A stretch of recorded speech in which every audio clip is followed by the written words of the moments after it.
Boa tarde.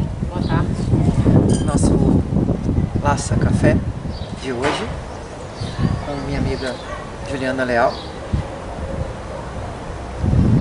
E aí eu convidei ela pra gente fazer um bate-papo à grama hoje. E hoje eu vou perguntar para Henrique se existe alguma forma de a gente materializar os nossos pensamentos. Existe?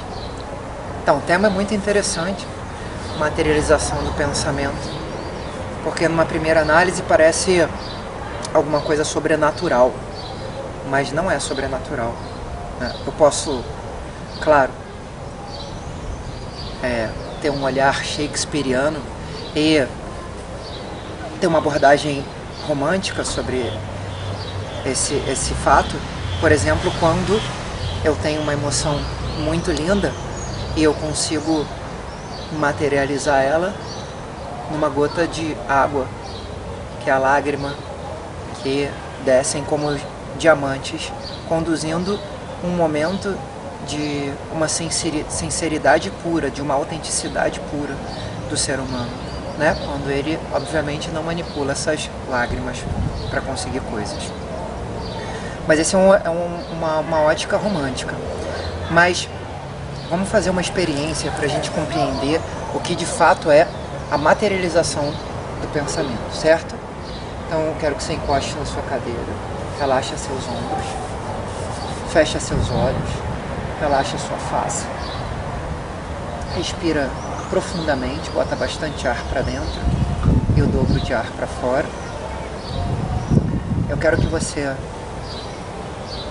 crie na sua imaginação, quero que você imagine e que você lembre o momento do nascimento dos seus filhos. Esteja lá, percebe o cheiro, escuta os sons, lembra das cores, lembra dos sorrisos, dos sons.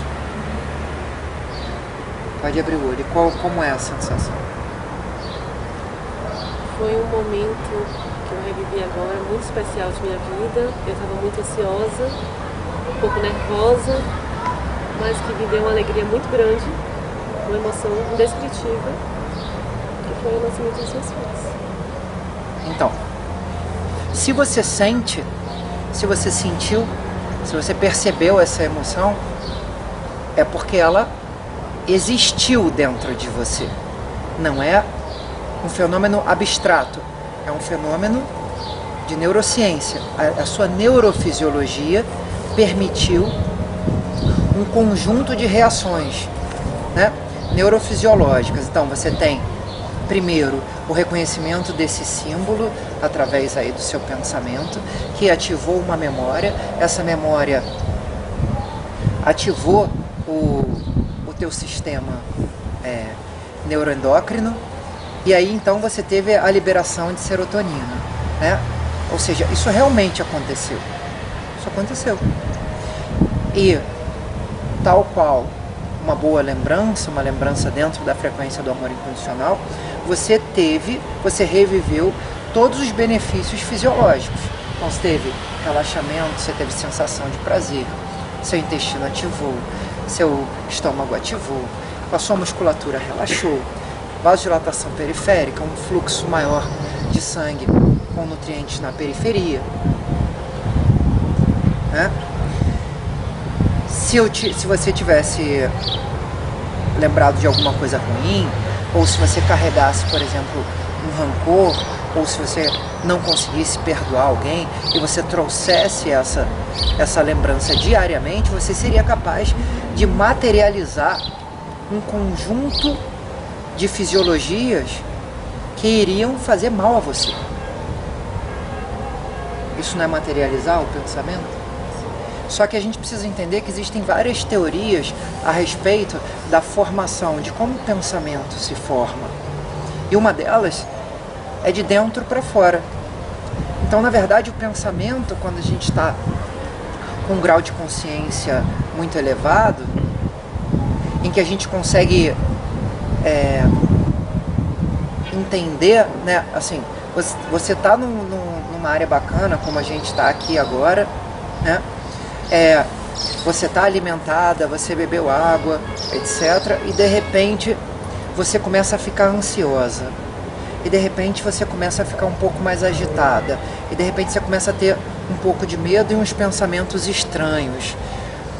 Mas o seu grau de consciência é grande. Aí você avalia em volta para tentar compreender o que poderia ter formado esse pensamento.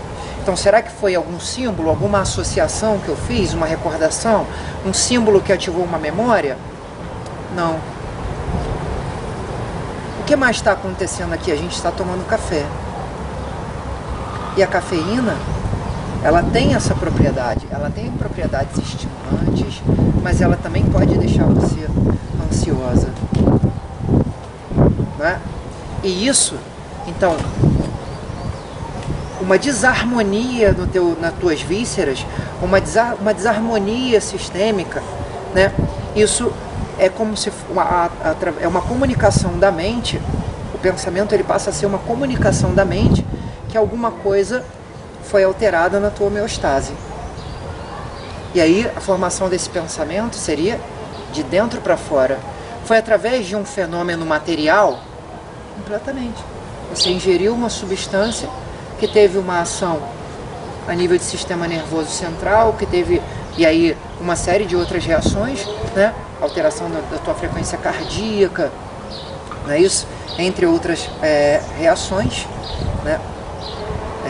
Como até mesmo o aumento do limiar de dor e outros benefícios que a cafeína ingerida em quantidades adequadas para cada indivíduo, dependendo da situação, ela traz benefícios, mas também pode trazer malefícios, dependendo até do momento que esse mesmo indivíduo toma. Então, se ele for ingerir essa cafeína à noite, isso certamente vai atrapalhar em algum grau o sono, a entrada na fase REM, que é uma fase do teu sono que você precisa ter uma frequência cardíaca, uma frequência neurológica mais baixa. A outra forma de eu formar o pensamento, existem outras teorias, mas uma outra muito interessante, é exatamente como eu me relaciono com o meu modo operante, o meu comando central, ou seja, o que é que verdadeiramente eu acredito. Então eu acredito que existe um propósito amoroso para tudo.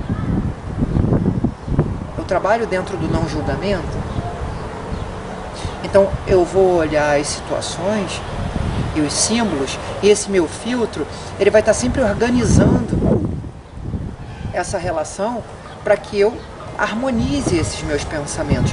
Mas existe a liberação de neurotransmissor, existe a liberação de outras substâncias, né, também, que vão organizar meu coração ou desorganizar meu coração, né, em que eu vou ficar mais ansioso, ou que eu vou ficar menos ansioso, em que eu vou responder com uma insegurança, né, lá na base da adrenalina, vou responder com uma insegurança, com medo, ou com uma agressividade, ou não, ou eu vou responder amorosamente, né?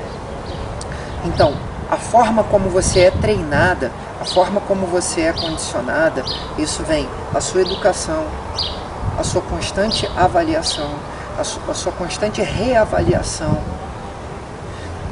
do resultado de como suas relações estão influenciando na sua vida. Então, se uma pessoa tem um pensamento, vamos dizer assim, inadequado, baseado na culpa, baseado no medo, então, se você sente culpa, ou se você tem rancor e você não perdoa, por exemplo, os seus antepassados, o seu pai ou sua mãe, que é a mesma informação celular que você tem, se você não perdoa a eles, e esse pensamento ele fica constante na sua mente e você permite que ele habite, porque você acolhe esse tipo de pensamento, então você permite que ele habite na sua mente, quantas vezes por dia você é capaz de deflagrar a neurofisiologia da culpa, ou do medo, ou do rancor? Quantas vezes? E cada vez que você faz isso, é um baque no seu organismo. É assim, metaforicamente falando, é como se você se envenenasse a cada pensamento. Isso não é materializar? Né? Então, a paralisação do teu sistema imunológico, né? Constantes espasmos e contraturas musculares de defesa. Tudo isso aí faz com que teu gasto energético, ao fim de um dia, seja muito grande. Seja muito grande. Né? Isso não é materializar? Sim. Então, a consciência sobre os nossos pensamentos, tem uma frase muito bonita que fala assim: os maus pensamentos, eles são igual passarinho. Eles podem passar pela nossa cabeça, mas não devem fazer ninho. Então a consciência sobre a escolha sim dos estímulos, a escolha sim da forma como a gente vai reagir, a forma amorosa como a gente deve se relacionar, a forma como a gente imediatamente não deve guardar o rancor, como a gente deve perdoar. E a qualidade do pensamento vai materializar sim doença autoimune, doença psicossomática na gente, entre outras coisas. A sua mente inconsciente, ela vai estar atendendo a esse desejo, a essa intenção adoecida, que passa por esse filtro que muitas vezes também está inadequado à sua biologia, resultando em pensamentos constantes que não vão lhe trazer nada de bom.